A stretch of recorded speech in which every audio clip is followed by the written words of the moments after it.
Hello and welcome to another episode of Kia Electric News. Kia Electric News covers all EV news relating to Kia, Hyundai and Genesis EV models. First up, the upcoming Kia EV3 launch. According to my source at my local Kia dealer, there will be an EV3 sales event in September. This confirms earlier rumours of a launch date in July. Launch roadshow events will also probably start much earlier than September because they travel all the way around the country. All we need now are the prices and trims, and these will hopefully come in July.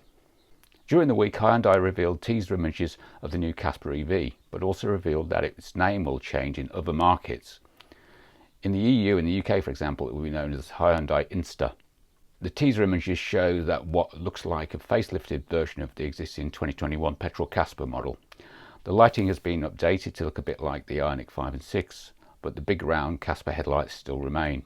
Full details will be revealed later in the month, but it's rumoured to be a sub £20,000 car with around a 40 kWh LFP battery with 220 miles of WLTP range, which is around 355 kilometres. Inster will make its official debut at the Busan International Mobility Show in late June. Korean car blog has shared some images of the forthcoming Kia EV4. They come from Hila TV YouTube channel once again. Inside looks very similar to what we have seen on the new Kia EV3, which is not really surprising. My Australian correspondent Gary Buck has shared with me some images of an early EV5 right-hand drive model, which he's managed to have a quick test drive of in Australia. Here's what Gary says. Feels like an EV9 interior, very big car still, end quote. It is expected that full details of the Australian trims and prices will be released next week. I've been asked a few times during the week when the new Maps and Infotainment update will be out. I can only guess really, since there are a few hard facts available. The US Maps provider Map and Soft website still says July for the US release. In the EU and the UK, next week marks a year since the June 2023 update came out. So maybe next week, maybe it will follow the US update. Don't know. We shall see. On the subject of updates, I did 2 videos during the week on updates and a recall for the EV6 and the EV9. On the EV9 in the US, there was a software update for the VCMS or Vehicle Charging Management System to cure charging interruptions. There was also one for the RSPA, which is Remote Smart Parking Assist, to cure an incorrectly installed firmware, which could lead to the RSPA not working. The VCMS one is now available by over-the-air updates on the OTA portal, as you can see. A link to this is in the video above. Also in the US, the EV9 light trim has been safety recalled for inadequate headliner safety protection. The recall number is SC317. On the EV6 in the UK, the 2024 ICCU recall now appears on the DVLA recall checker. I cover how to use the checker in the video above, along with the EV9 headliner recall details. Korean car blog has shown some spy images of the Genesis GV60 Magma test prototype. KCB says recently the first mule for the production version of the GV60 Magma was spotted driving around near the Nürburgring, thanks to our colleagues at SH ProShots. This development brings Genesis one step closer to launching a vehicle that promises to blend performance with luxury. The GV60 mule features a colourful orange body, hinting at the vibrant design language Genesis is adopting. However, the bumpers are still not the final production ones. Once the production bumpers are fitted, the GV60 will likely boast a much sportier appearance, closely aligning with the concept model. At the back, the mule sports a modest ducktail spoiler, presumably for testing purposes. This differs from the more pronounced wing seen on the concept model. The final version may incorporate a design that offers a balance between aesthetics and aerodynamics. The production GV60 is expected to share its powertrain with the Hyundai Ioniq 5N. Observations reveal the presence of larger N-branded brakes behind the wheels, borrowed from the Ioniq 5N, signalling high performance capabilities. As I reported last week, it's a popular myth that EV sales are actually falling. This is now backed up by this article in Clean Technica that reveals that global EV sales actually grew by 25% during April 2024. Clean Technica says global plug-in vehicle registrations are up 25% in April 2024 compared to April 23. There were 1.2 million registrations. Battery electric vehicles are up by 14% year on year, whilst plug-in hybrids jumped 51% year on year. In the end, plug-ins represented 18% share of the overall auto market, 12% of which was BEVs alone. This means that the global automotive market remains in the electric disruption zone. Year to date, plug-in electric vehicle market share was up by 1% to 17%. That's 11% for BEVs. Full electric BEVs represented 65% of plug-in registrations in April, pulling the year-to-date tally to 64% share. Korea Economic Daily reports that Hyundai and LG Energy are to jointly develop an EV battery swapping service.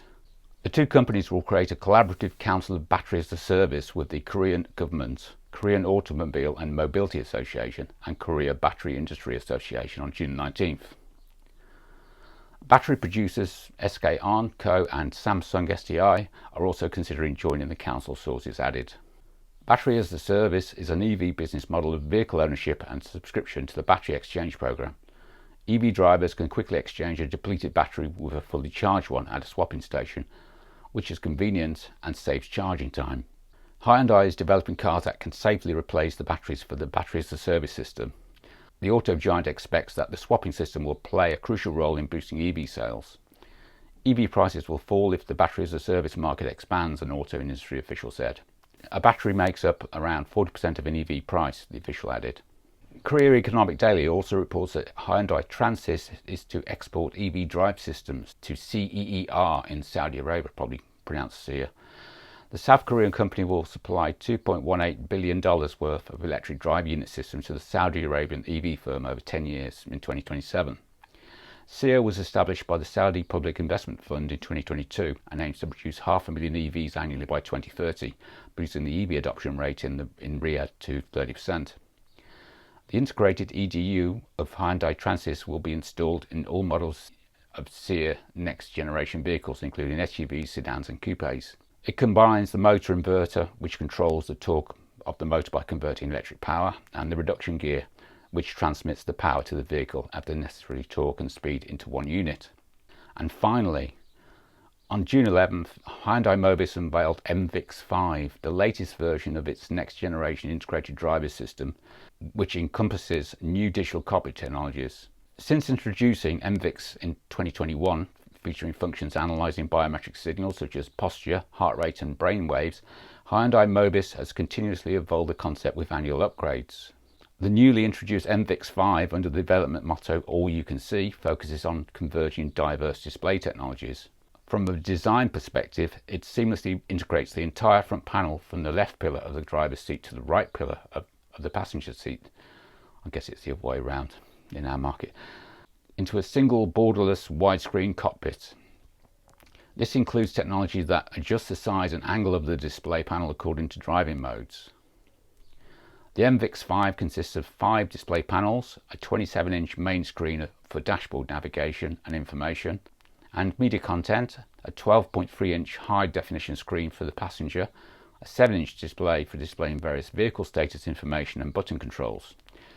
These are smoothly connected to create a spacious and open driver's environment. A projection display with touch and haptic feedback has also been added below the large screen for enhanced convenience. Hyundai Mobis has designed each display panel to function independently according to its purpose and use environment, whilst allowing integration into a single screen when needed, achieving a separate yet together implementation. The expansive screen displays diverse content such as dashboard navigation, infotainment, exceeding passengers' expectations from vehicle displays. Notably, the display panels feature a variable system that moves vertically and adjusts tilt, optimizing the screen size and position according to driving conditions.